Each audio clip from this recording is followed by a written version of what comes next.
How you doing, good people? This is the 8-Bit Animal. It has been a long day. Nevertheless, let's get back to business. Alright, so today we're going to jump into the second game on this here Quattro Adventure cartridge. And today we're going to talk about a little platformer.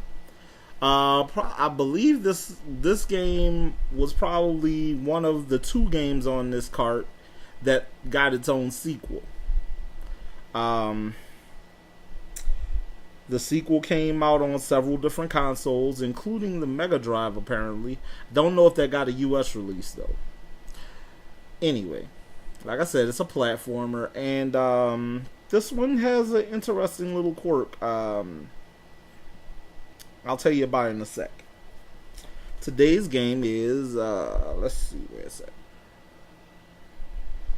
Linus Spacehead. Okay, so Linus Spacehead is this little alien from the planet Linoleum who crash lands on Earth. And he needs to find the pieces to his radio in order to call for a ride home.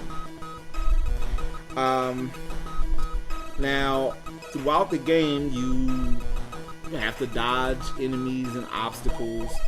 And when I say dodge, I really mean dodge because you don't really have a means to defend yourself at all. You're collecting candy bars and parts to your radio and dodging enemies and going right.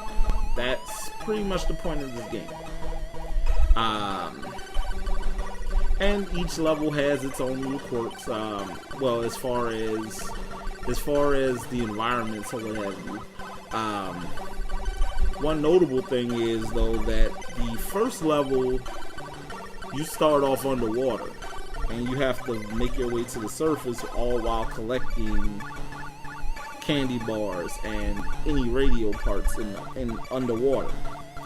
The dangerous part about that is your health is your oxygen rather, is constantly draining. So if you don't make it out, you're going to die. That's level 1. This game is pretty treacherous. There aren't any enemies in level 1, but yikes. But as far as the rest of the game, it's weird because Linus can't change direction in the air in most levels. I think the underwater level, and I believe there's one other level where you can control your path in midair. Other than that, you can't really control your path in midair in this game. The jumping's kind of floaty. The music's really, really good. But as far as the gameplay, the old pacifist thing going on in this game can get kind of tiring at times. But the platforming is decent to say that the jumping is floaty, so you get a pass with it. Linus Spacehead isn't terrible at all. It's an incredibly average game, but it's not a terrible game by any shot. So this is another game that's incredibly average that was put on this compilation, so that's not a bad thing. If you come across a copy of Linus Spacehead anywhere, you should definitely pick it up.